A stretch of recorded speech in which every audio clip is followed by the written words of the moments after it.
Hey guys, it's Samantha back with another recipe, and this week I have possibly the easiest recipe that I know how to make for dogs. So I'm sure a lot of you are glad to hear that because we're always looking for the easiest recipes. Now, it is easy, but it's not the fastest. This is a recipe for jerky treats.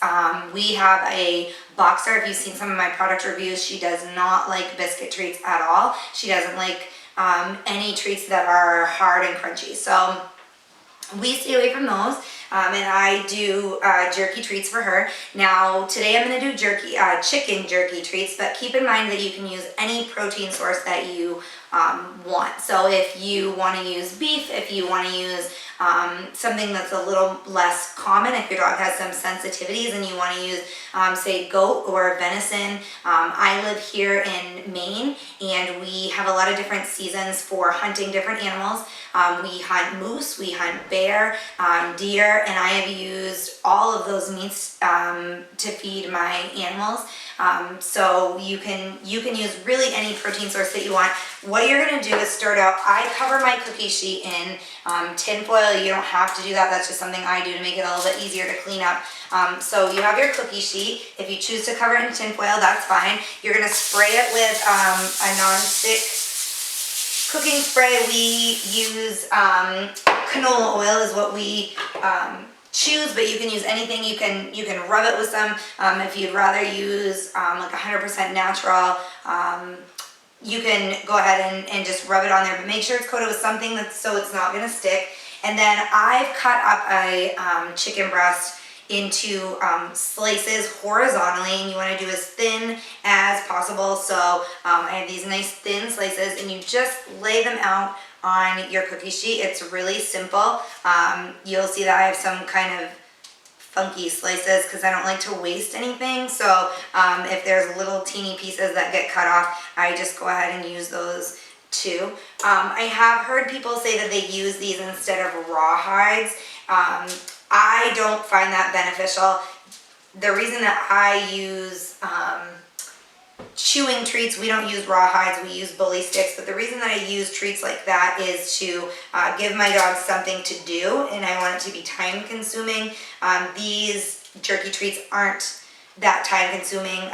Our chocolate lab can eat one of these in about a minute. Our boxer, who has very few teeth, takes a little bit longer, but still certainly not time consuming. So you can see that I have some bigger pieces, I have some smaller pieces here, but I lay them all out. What I end up doing eventually anyway is I will break them into smaller pieces to use as treats. So I don't really worry about the size. If you are more concerned, you want a bigger piece to take your dog longer to eat, if you want to feed it all in one time, cut some bigger pieces, whatever, it's up to you. You can customize it in that way. That's the great thing about making your own homemade treats. So I have my oven preheated already. You want to preheat your oven to 200 degrees. And when it's preheated, you just go ahead and pop these in just like this. And you're going to cook them. I know you're probably thinking 200 degrees. What? Most recipes are 350, maybe 400. You're going to cook them on this low heat, the 200 degrees, for 2 hours. So I'm going to go ahead and do some video magic here so you guys don't have to hang around and wait with me for 2 hours. And I will be back when these are finished and I can show you the finished product. Okay, so I am back with the chicken jerky. Like I said, you slice it very thin. The recipe tells you to slice it about 1/8 of an inch thick, which obviously is very hard to do unless you are a professional cook that knows how to slice raw meat extremely thin. So mine was a little bit thicker in some spots, so I ended up baking mine on 200 degrees for about 3 hours instead of 2 hours. But what you end up with is this nice, you can see a little bit of the natural oils on it, and it's just a piece of chicken jerky, just like you would buy in the store. You can break it apart to use it to treat your dogs numerous times, which is what I do. And now that you have the pan full, I just go ahead and take a,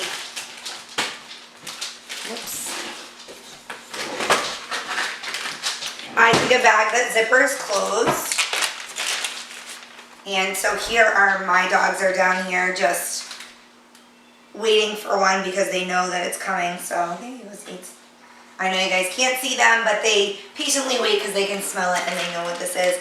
So I just take a zipper closed bag, put your pieces in. Usually what I do, and I'm not going to make you guys watch me do it right now, but usually I break them into pieces before I put them in the bag, just so they're all ready to go when it's time for me to treat my dogs. But you go ahead, put it in a zipper bag, and then you can stick them in the fridge, and they're going to last fine in the fridge for a couple of weeks. And then for me, the reason that I use the tin foil is because then you can just peel up the tin foil and you're good to go. So it's easy cleanup, they're easy to make. Like I said, they're very simple. It's just the time consuming aspect. That's all I got. It's just that time consuming aspect, but when I usually do this is on a day that I'm going to be home all day, whether you're cleaning the house or it's just a family day at home, you're sitting down watching a movie. I find a day where I'm going to be here for 3 hours and just go ahead and pop these in. They only take about 5 minutes to prep, and then it's that 3-hour cooking time. So a good healthy treat. We use organic free-range chicken. I think I mentioned, so they're a healthy treat. It's a 1-ingredient treat, so this is going to be great for dogs with allergies. As I mentioned, you can use any type of a protein source that you want. So if your dog is sensitive to some of the more common ones like chicken or beef, you can go ahead and use venison. You could use goat, you could use bison, anything, and depending on your area, there may be other things that are more common, other protein sources, so you can use anything.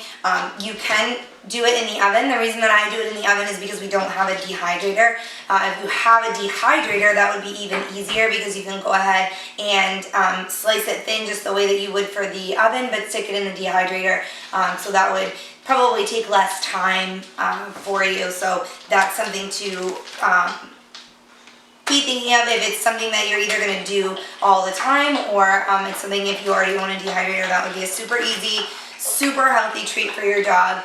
I hope you guys enjoyed this recipe. If you have any questions or you would like anything else from me, if there's a recipe that you're looking for in particular that you can't find, let me know and I will do the best that I can to get that up for you.